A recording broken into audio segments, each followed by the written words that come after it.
Hello, namaskar, and welcome to Global Manthan, churning the ocean of knowledge to obtain the nectar of truth.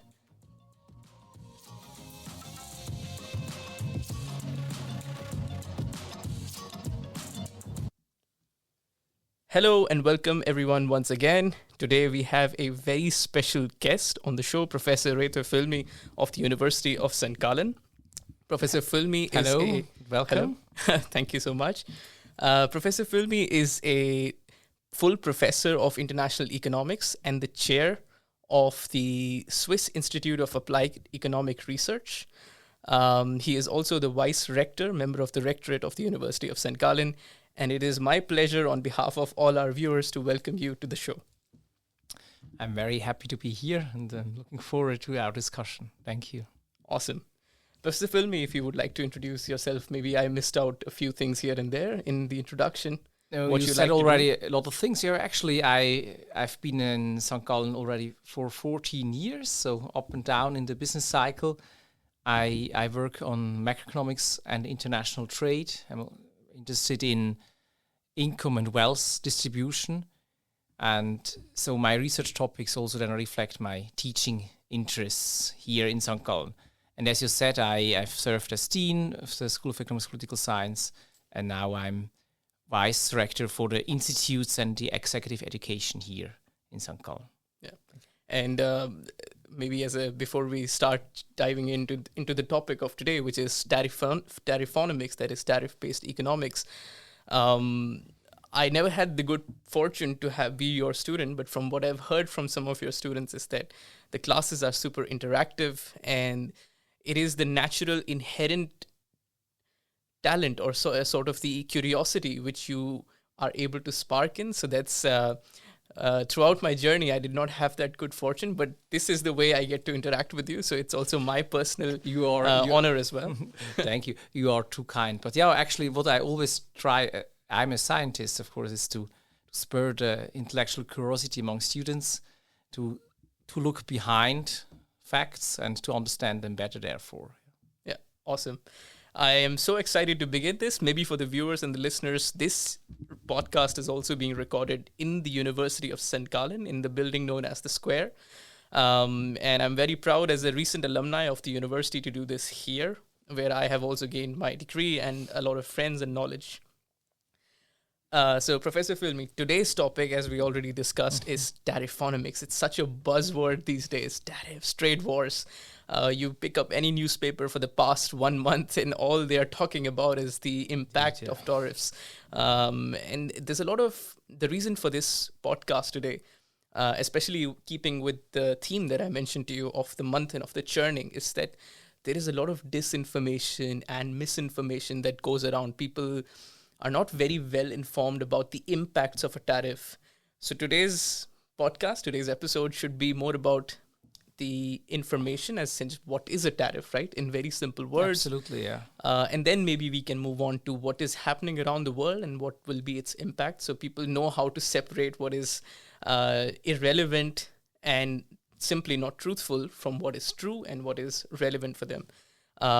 Because I think this is something that really impacts the lives of you, me, and countless other people who are consumers, who are living in free market economies. And yeah, let's jump right in. Absolutely, yeah. Yeah. And of course, I understand the big discussions because tariffs is something that this was prominent in the past, but actually we are not used to these high tariffs anymore. And so, of course, because now as Trump entered office in January, now we have this enormous discussion, everyday news and different tariffs, different percentages. So, yeah, I'm looking forward to the discussion, although it's not really a nice environment for the world economy. I can imagine. As a student of economics, I totally get where you are coming from as well. First, very simple, well, not so simple, but a seemingly simple question. What is a tariff? Imagine a tariff of 10%. This simply means that if a German producer, say we have a tariff on milk of 10%, so the German producer has then to pay, maybe the production cost was €1 per liter, so the German producer has then to pay 0.1, so 10 euro cents as a tariff when the milk crosses the border. So then the total costs for the German producer are then 1 plus these 10 cents, so 1.10 euros. This would be the effect of a 10% tariff. Tariffs sometimes also happen or occur as a per unit, so then it would simply say, well, per liter you have to pay 20 cents or so of a Swiss franc. A little bit of a push back to the please. question. From someone who has really never heard of a tariff, right? And they just hear about it in the newspaper. Is it in the nature of a tax on the consumer, or is it more like a production subsidy given for domestic consumers? We will go into it in more detail. But what is a tariff if you were to define it? I think in the most simple form, it's simply a tax. It's similar to, it has some similarities to a value-added tax. So when you drink coffee in a restaurant, in Switzerland you pay 8% around value-added tax. So if the cost of the coffee is 4 Swiss francs, you pay 32 cents in addition of this value-added tax. So I think it's in principle how it is enforced or implemented. It's similar to a tax, but of course the implications it has for other companies. Then of course I think we will dive into that. How domestic firms or foreign firms are they protected? Because the difference, the value-added tax example is only, I think it's a good analogy, but of course you shouldn't take the analogy too far, because with the value-added tax, everybody pays a tax. Yeah. With the tariff, it's different. And here comes a natural follow-up to what we just discussed. So if we are already paying a value-added tax or some form of domestic tax on a product, say for example, coffee you mentioned, why is there then a need of a tariff imposition on top of the already prevalent domestic tax as such? The tariff can have many motivations. Well, your questions were, of course, very well taken. The first motivation is, as it has been in the past, it was a fiscal one. Simply that you have additional revenues for the government in addition to the value-added tax. And the political idea is, well, then the foreign firms pay the tariff, whereas with the value-added tax, of course, also domestic producers paid. Right. That would be one. The second thing is, of course, is that which is a bit aligned with the first one is you protect the domestic producers. And the domestic producers, of course, have more say in the political process because they are here. And whereas the German farmer, they don't vote here in Switzerland. Because when the German farmer has to pay 10% more, of course, this means this is an advantage for the Swiss producer who doesn't have to pay these 10%. So what you're saying is that tariff is a sort of a relief to a domestic producer of the same good. Yes, you could say so. Yeah. And this leads me to there are 3 points. There is the third point. It could, of course, be that you put on tariffs to counterweigh elements that you don't want to have in the home country. Think, for example, if the production way in the foreign countries done a lot of pollution or emits a lot of carbon dioxide, then of course it could be our political measures to say, okay, I want to capture the tariff should then capture this advantage of the foreign producers who don't have to adhere to the strict domestic legislation or regulation when it comes to pollution or how the animals are kept and things like that. So again, because we are also doing it for someone who may not have studied economics at the university level. So essentially what Professor Foellmi just explained is that tariff is a sort of a tax on top of an already domestic tax, usually done with the perspective or with the understanding that, okay, I have domestic producers who are producing the same good, and people want to buy the imported product rather than the domestic one. And sort of to protect that domestic industry or that domestic producer of the same good, a tariff can be levied as a relief. This is the broad understanding of what a tariff is, Right. and how it works in very simple words, I think. Absolutely. Of course, the question always comes then to mind, well, is this a sensible measure to achieve the aims you just described? Yep. When it comes to, for instance, say, pollution or a quality of a product, then why can't the producers signal themselves, well, that because it's organic or organic produced, things like that. Because in other markets, of course, also we know, of course, that French cheese has a different quality, or people like French cheese maybe better than cheese of other countries because they have characteristics that people like, or also that are communicated. Right. So although tariffs, of course, can be a measure to achieve that, there could, of course, be other or simpler measures that would also achieve this product differentiation. And you say, okay, this is a high quality product, and I think people then will feel that it is a high quality product. Right. And in certain products, for example, maybe French and Swiss cheese and those kind of, the differentiation is also based on consumer preferences and tastes, of course. Absolutely. Yeah. But then there might be goods which people are indifferent towards as such sometimes. We will talk about the auto industry and auto parts. Of course, that will come towards the second phase of this episode, where we will move across the Atlantic to see what were the psyche behind imposition of these reciprocal tariffs by the United States administration. But before we go even further into that, let me stay in this area where we're still trying to understand the psyche behind tariffs, and where we are still trying to understand and figure out, okay, what really is the motivation? What are the basic economic principles that one needs to know in order to have an informed view on tariffs and whether they make sense at all?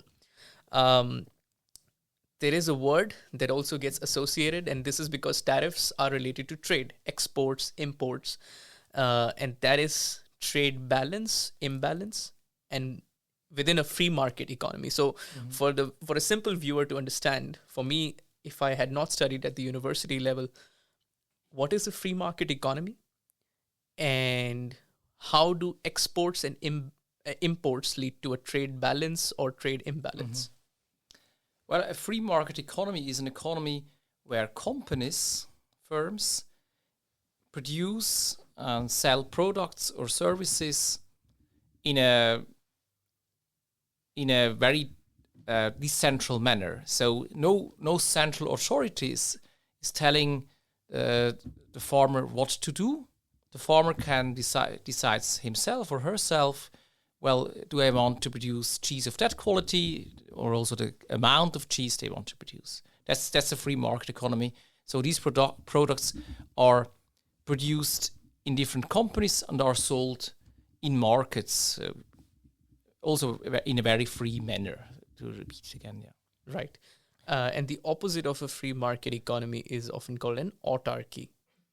Well, I would say it in two ways. Well, the opposite actually is a centrally planned economy. Okay, thank you for correcting me. That's actually the centrally planned. So that's something maybe the listeners don't know that well anymore. As I'm a bit older, as you see, for those who are left. Definitely not. I'm sitting right across from Professor Foellmi. He's not.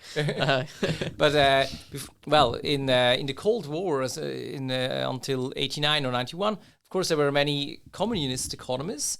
And the communist countries, they had a centrally planned economy. So where in committees it was decided, okay, Ritwik will produce that, Reto I will produce cars, and the amount was determined in these committees, and also, of course, what material I got for that, and so on. That would be the central planned economy.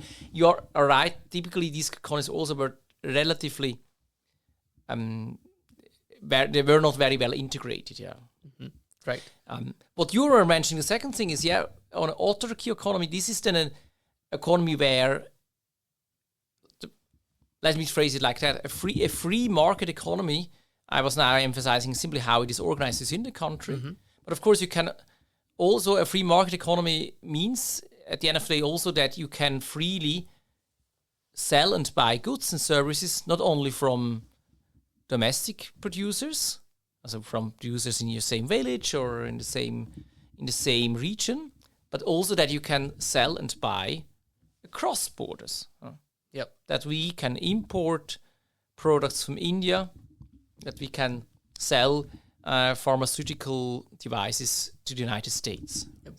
Because each country or each economy as such is not good at producing every good, and they simply don't have the resources, the raw materials to produce those goods. Right. Which is why certain countries specialize in certain products, and which they then sell across borders to other countries as well.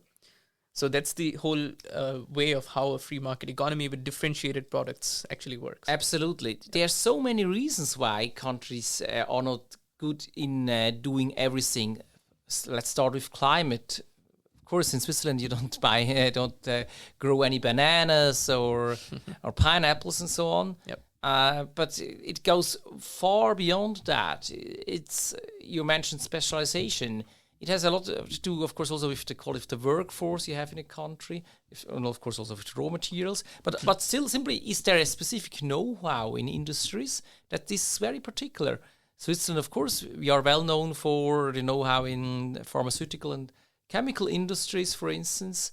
Whereas we don't have a big car industry. We don't have a car industry. Of course, there are firms that are producing parts of cars, also that deliver inputs, safe to the German car industry. And whereas Germany, France, US, they have, of course, a specialization in the car business. Yep. And we will also discuss this when we discuss the auto industry. We'll come back to that, Another question that comes from the perspective of understanding the economics of, or the psyche and the concept of tariffs as such, coming back, so each country produces different products or is good at some certain products and wants to trade with each other. That's how the world has always traded. People who are now hearing about, the world, the multilateral trade system, even before that, much before any sort of fancy words or economic concepts were discussed as such, the world used to trade, even in the ancient era. Because people knew that, okay, let's say from India, where I am from, a lot of spices, a lot of textiles or cotton was grown in this part of the world. This was taken to the West and also into Southeast Asia by the trade routes that existed in those times. And from those, the other countries, let's say from the West or the Middle East, there was olive oil, dates, things like that, which was coming in to India then. So this was kind of trade, because even in those days, people realized when the kingdoms and civilizations were growing up that you cannot have a good life without understanding and having different goods within your economy for consumers to enjoy. I fully agree, but we even can do it. You don't even have to think as big as you explain it well. Markets have existed for millennia. People grow a product and are good in, say, growing oats, for instance. And then, of course, this farmer goes to the market and sells the oats. And, of course, with the revenues, he or she can then buy utils or other products for food that are then useful. So this is, in lectures, I always try to explain this in the following fashion. Sometimes people are a bit anxious about globalization, about this international trade. Mm-hmm. Think, okay, it's detrimental and so on, yeah. Because, but then I always try to say, well, and also typically the argument comes, yeah, okay, then the other countries are so productive, then we cannot produce anything anymore. Mm-hmm. They will take away our jobs. Right. And I always try to explain it like that. Let's start very small. Let's you and me. Think we live together. Say this is our flat. So a small flat, but yeah, it's nice, but it's cozy. Great example. and then maybe Ritwik, I'm sure maybe he's a very good cook. I'm not sure really, but let's hope so. And actually, also he is also very good. You're also very good actually in cleaning. You're very. I am not a very good cook, and I'm also not so good in cleaning. So he is better. We are better in both things. Yeah. So how now to allocate tasks in our little flat with our roommate? Of course, I could say, well, you do both. You do the cleaning and the cooking, but your day only has 24 hours. Right. So it makes sense. We don't want to get poisoned, so you cook. And since the difference in productivity or in the quality of the cleaning is much smaller, then I do the cleaning. And so this is even on this two person, you see already this is the so-called idea of comparative advantage. Exactly. It makes so much sense to specialize, to exchange things when we live together, when we are to come together in a village, in a country, and of course even internationally, as you nicely explained, which also has existed already for millennia. Yep. Although, of course, we have to say that trade in these old times, but tradability was concentrated to products that, of course, were not perishable because transportation costs were very high. It was a slow transportation, and they were also, of course, very expensive goods. So, as you mentioned, spices, but of course also precious metals, elements like that, or of course also oil, then later on oil. Always items that are not perishable that you can transport over long distances. Definitely. And for the viewers and the listeners, this is me having the pleasure of being explained the concept of comparative advantage by Professor Foellmi, and I can truly understand what his students have said. This is, teaching and learning of the highest quality, and I'm again privileged to have you here. That is the concept of comparative advantage, which we did by the example of two roommates who are specializing or who have to partake in different activities. This, of course, then translates into two countries producing specialized goods, one of them having a decided or a comparatively higher advantage over the other in the production of that one good. You mentioned globalization, and this is a great segue into the second phase, which we want to discuss, which is why tariffs have become such a huge thing now in the last 1 or 2 months. I will play a clip from the White House's official YouTube account, which will provide us a segue into our next section. Professor Foellmi, please listen to this one. People are tired of seeing the United States ripped off. I'd make our allies pay their fair share. The golden age of America begins right now. From this day forward, our country will flourish and be respected again all over the world. We will be the envy of every nation, and we will not allow ourselves to be taken advantage of any longer. We're going to reclaim our wealth. This is the beginning of Liberation Day in America. Liberation Day, the beginning of Liberation Day in America, April 2nd, 2025, which was, the reciprocal tariffs were already announced way before that. There was a pause, there was a play, there was a pause and a play. Again, yet, as we speak, there is a pause, but essentially there was a whole, I will cue this for the viewers who will be watching this, the board, which President Trump held up on the Liberation Day, which explained, okay, this percentage of tariffs will be imposed on this in this country. Essentially, it was the whole world, all the recognized sovereign states of the world. Throughout, so no offense taken.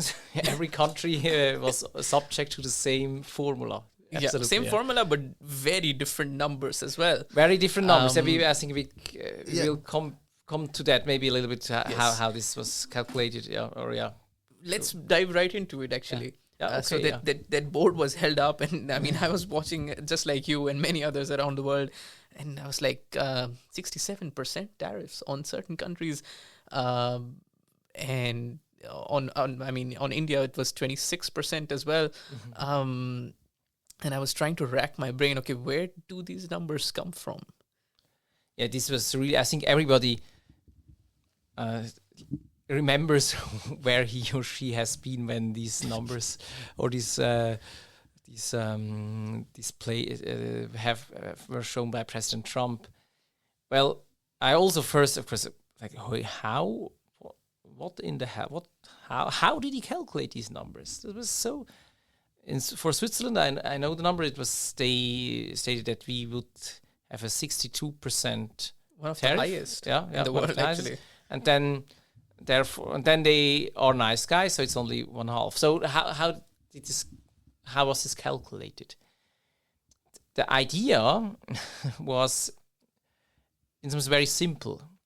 The assumption was that 1% of tariff, as we explained before, you raise yes. $1, 1 cent addition. 1% of tariff reduces the demand for these imports for the German milk, say from our British example, by 1%, also by 1%. So if you raise tariffs by 10%, it would reduce then the demand for these German imports by 10%. That was the principal idea. Right. And then, please. Yeah. Reciprocal tariff, the word reciprocal means, okay, you tariff me at X%, I tariff you back at X% as well. That would be the idea. However, that was not what happened here. That was not what happened.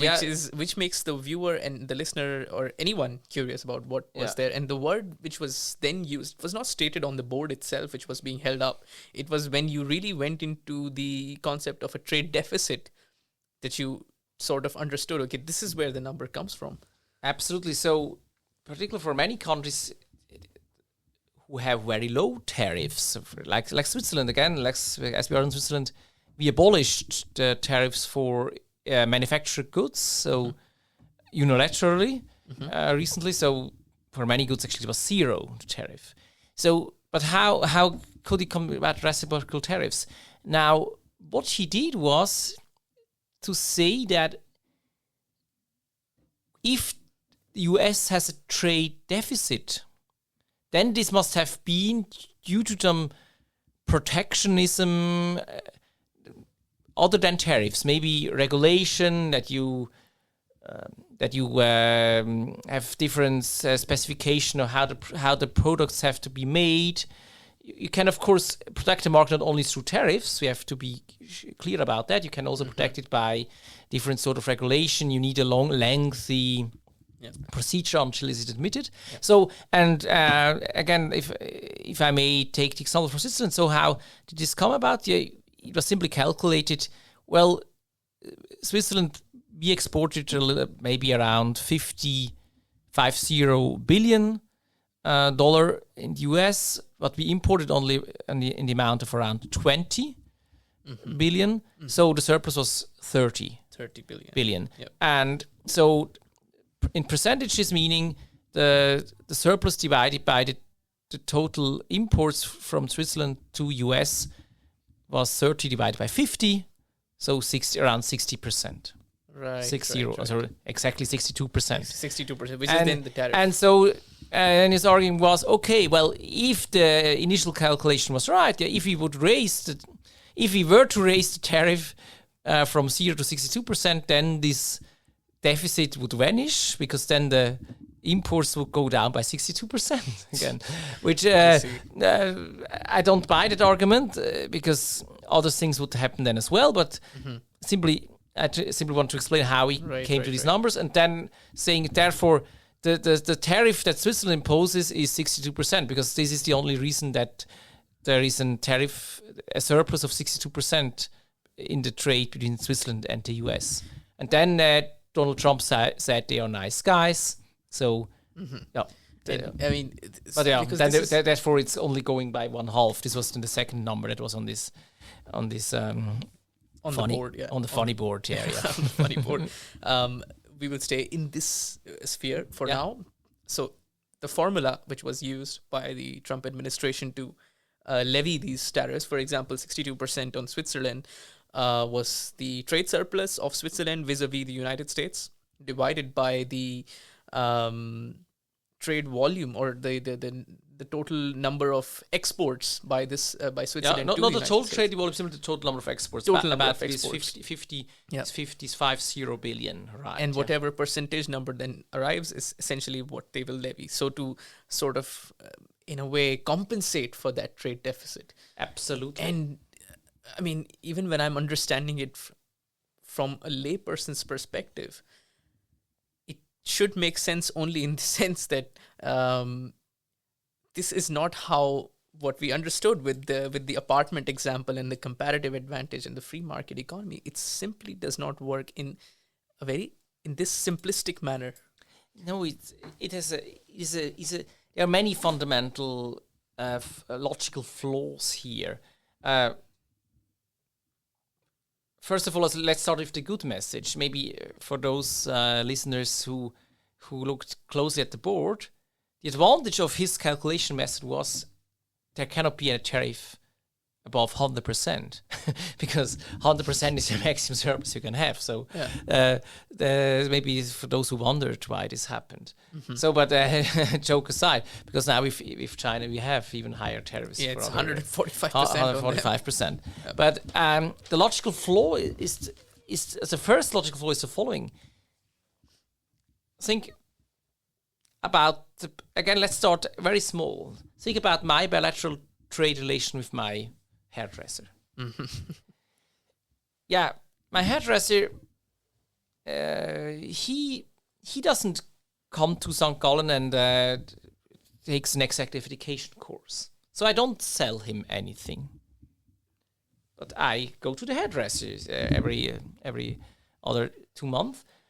So, of course, I have a trade deficit with my hairdresser. Perennial one, actually. And then I have a trade deficit. How to eliminate this? Well, the only possibility would be if I cut my hair myself or my wife cut my hair. But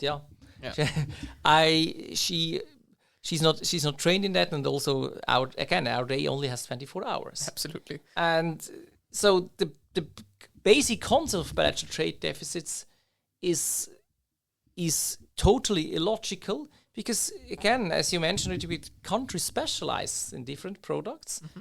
And think of United States. Well, for instance, Mexico is of course an ideal hub for many raw material or intermediate goods that are then used or being assembled in the United States. Mm-hmm. In particular, as we now have these trade tensions with China, and the supply chain is re-evaluated, and so many companies, of course, decide if they leave China, they go to Mexico, because in Mexico, wages also, of course, are relatively low. Yep.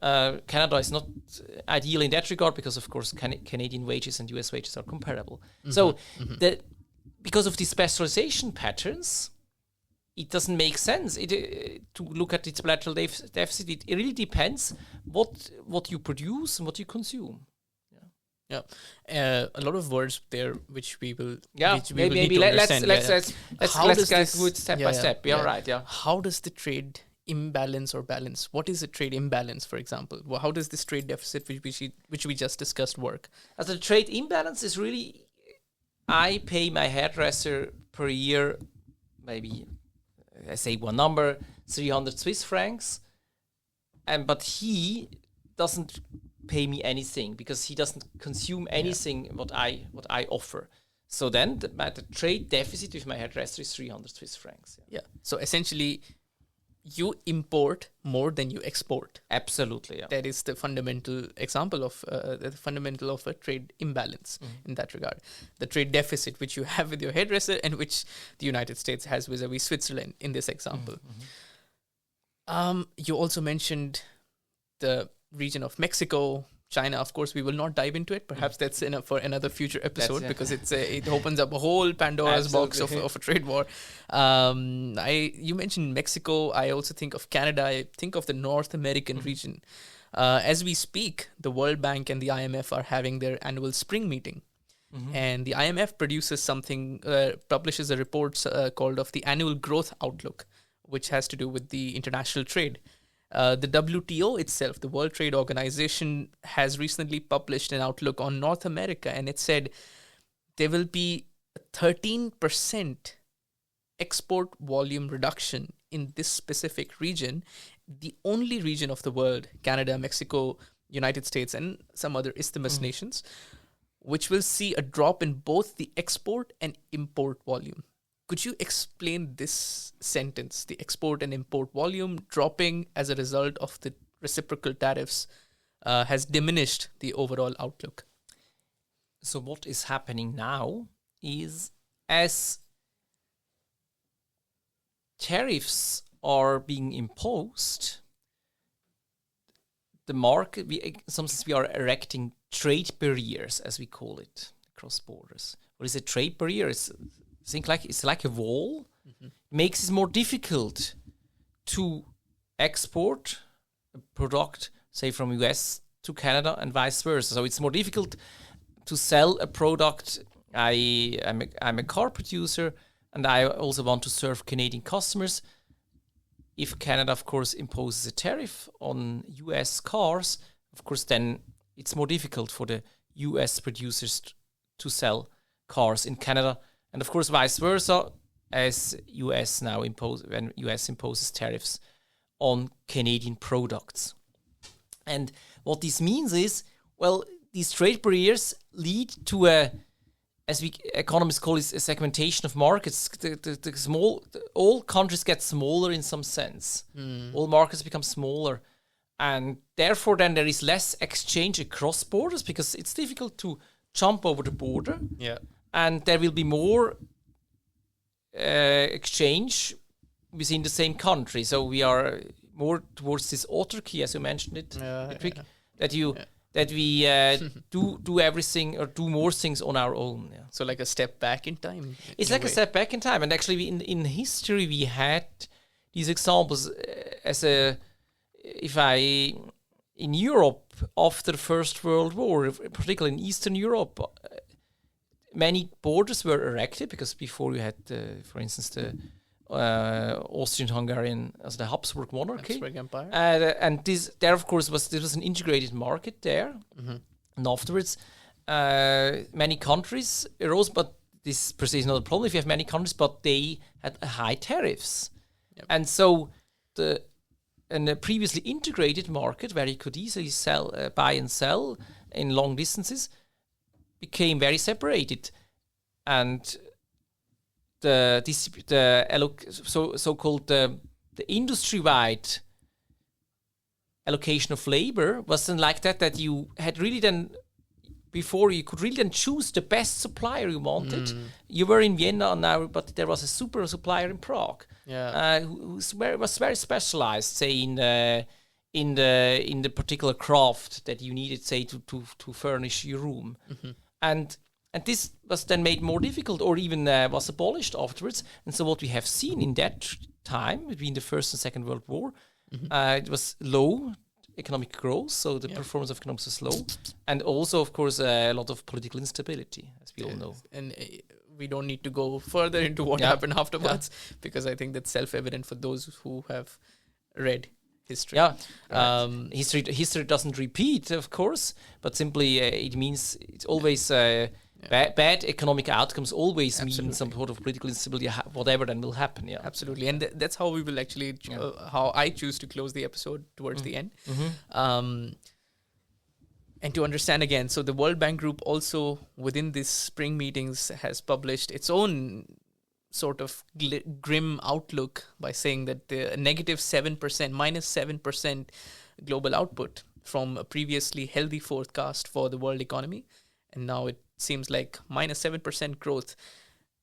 To understand it, of course, from your perspective as well, a -7% global trade outlook doesn't necessarily mean that it's only the economies.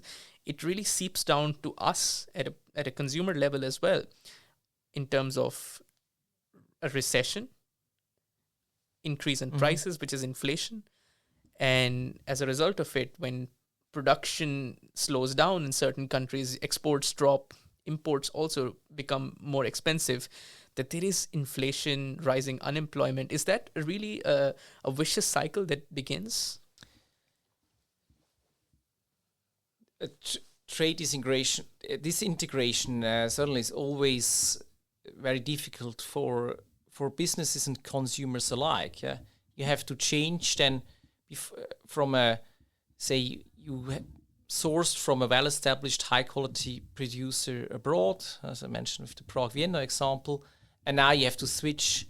Either you have to do it on your own, or to switch to another supplier, and this takes time, so it's costly. And so actually, what you see is, you will see inflation because this drives up prices, or some product even simply difficult to deliver some products, which of course drives prices even more. And of course, this surge in inflation will this of course leads to less real incomes, meaning if you have to pay more for some things, then there is less money left for other things, which of course all these are elements of course leading to a recession, because companies will struggle with that. Yes. And so it will be more difficult for them to hire more workers and or maybe even then they lay off workers. Yeah. And so obviously this then translates in, this is always a bad thing for the economy, because the economy will recover at some point, but it needs always time, because everything has to be readjusted now. If these tariffs will be done as announced, or we only have a 90-day pause, which means we have already lost, I think, 2 weeks from that 90-day limit. Mm-hmm. 2 words which were also mentioned by us. The first of them being this idea that production also slows down. A slowdown in production, a rise in consumer costs and real incomes, which depletes the savings of the domestic consumer. So from my perspective, now that I'm trying to understand it for the first time, as many viewers or listeners might do as well, then how does it really solve the problem of bringing domestic production up in certain products, or in all products, as some would say, made in America or make in America, or sort of make in India, for example, becoming...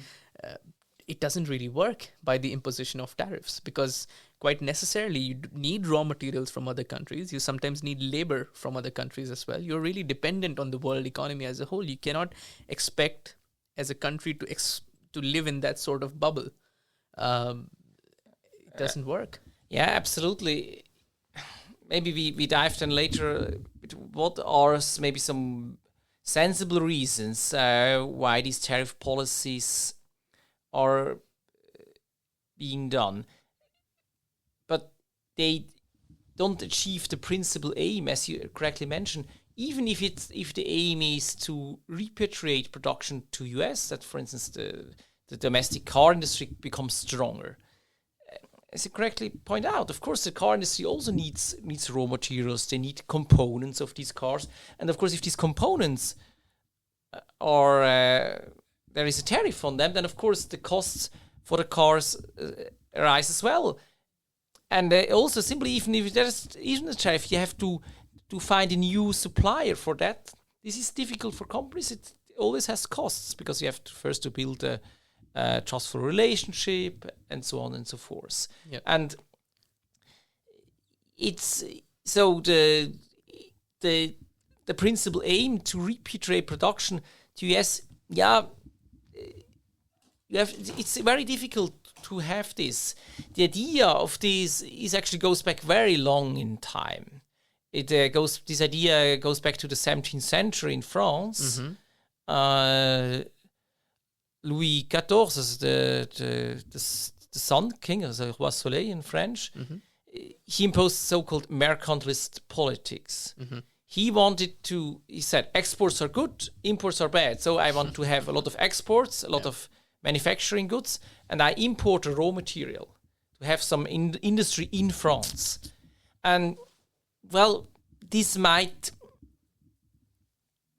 sound sensible at first, because you're then strong developed. Yep. But, again, if you think in terms of specialization of labor and comparative advantage, it doesn't really make sense, because the other countries, of course, will start doing the same thing. And first and second, it could be that you then are specializing in items where you're not really the top at. Maybe for some textiles, Germany is better. And then, of course, France can import textiles from Germany cheaper, at better quality, and use the labor force for, say, other crafts where France is very good. And that's the same nowadays for US. Yep. Of course, repatriation, even if you buy that goal, somebody must do it in US. Somebody must do the work. Yep. And US is not in a recession. US, it's not 1930 in the Great Depression. Yes. So we don't have a lot of workers staying around and just waiting to do the job. They must come from somewhere. Of course, migration would also be a possibility, but as always, only to the limited extent. And that's also something that, of course, is hotly debated in the political sphere. Yeah. Absolutely. Yeah. And again, I think the more I dive into this with you, and this is just episode 1 or part 1, let's say, because there is just so much to unlock here and we have to stay on point. Coming back to what we started this episode with, the psyche behind tariffs, right? I want to protect the domestic industry, but as we now found out through Professor Foellmi's example, it's not really that simple and it's not so straightforward, especially in an open economy. You can't really take that many steps back in time to the 18th century of the Bourbon monarchs in France, because that's simply not the way the world works now in the 21st century. Absolutely, that would be a complete shift, and that's simply not possible nowadays, because consumers are more informed. There is just too much interdependence, whether you like it or not.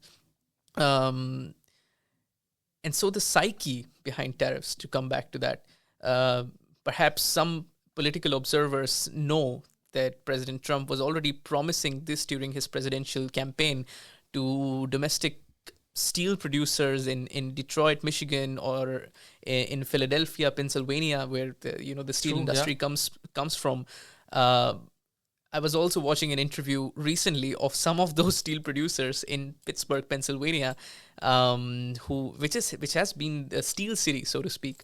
And they were a little bit fed up with the fact that these reciprocal tariffs are having a sort of opposite effect on their industry as well, because the workers who used to work in those factories are simply not there.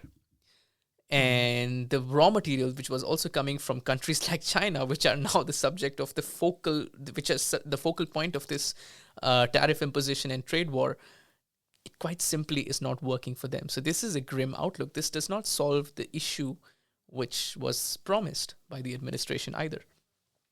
Yeah, it will. I think they will feel the consequences very quickly. Of course, the initial, why was this so successful in the action campaign?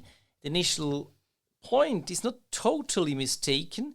Well, because there is a general anger in US that China is not playing fairly with the rules. Of course, we can talk about China. What you mentioned with exports are bad, exports are good, imports are bad. Yeah, because they also have actually some following that policy, and so they are subsidizing. In some sense, it's a state-led economy. It's not a free market economy, or at least not a pure free market economy. So they certainly are not playing by the rules 100% on the world market. We don't have to be naive about this. Yes. The question is, what is the right way to answer this? I would always say now, for a small economy, US may be a little bit different, but if the other countries subsidizing their exports, first of all, let them do so, because then exports get cheaper and you can buy them cheaper. Of course, we have to look at maybe products where it's about security, military defense. Here, goods for national security. Yeah, national security, where particular know-how is concentrated. And of course, also, you have always to check when it comes to competition policies. So when it's, you of course shouldn't allow then the competitors to gain some bottleneck power in some critical industries like raw material or other elements. Of course, you shouldn't be enough, but on many other regards, say electronic cars, other electronic equipments, China is a well-established producer, but one of many well-established producers. Absolutely. And so here I see a much lower risks there. Yeah. But for the rest of the world, it's not as clear, and it's really hurting, especially the smaller economies. Now, of course, for a smaller economy that is more dependent on international trade, for them, these trade tensions, of course, are much more detrimental than for a larger economy. A larger economy will still has a lot of a domestic market. Yep. When you produce something in California and sell it in New York, then of course it's still within the country and don't have to pay any tariffs. Yes. But this of course is not the same for a small country where after you travel 100 kilometers you already cross the border. Yeah. Professor, there's literally so much to unpack, but I'm afraid we have time constraints as well. Of course. Sort of the last segment here, if you were to harmonize the different views that we discussed, because we didn't limit our discussion to only, tariffs are bad. We understood tariffs. We understood them from not only an academic point of view, but also an industry point of view, which was quite crucial and critical to understand the psyche behind them, what impacts they have, and sort of to bring home this point, to harmonize these views. How would you say to the viewer, to the listener who's listening, tariffs, are they all bad? Or are they in some way understandable and we just need to wait out the time that these tariffs are imposed? No, you need a good reason why you impose a tariff, and think about alternative measures that could achieve the same goal, maybe at lower costs or much more easily. Mm-hmm. But generally, of course, it makes sense that the trade of goods and services flows, because this allows to exchange ideas, and this allows countries, regions, firms, and individuals to specialize on the products and the services where they are best in. Right. So that would be the view. You also mentioned non-tariff barriers or non-tariff measures to sort of get rid of this problem. But I think that for that, viewers will have to stay tuned to Global Manthan, and perhaps with my good fortune, I would like to invite you for a second part of this at our mutual convenience. I'm happy to do so, right? Absolutely. If we find an interesting subject, but I'm sure you will have many interesting topics in the future. I'm sure this episode is not over. Nice, so it was nice being here. Yeah, absolutely. Our pleasure to have you as guest, and to the viewers, keep watching Global Manthan. Thank you again.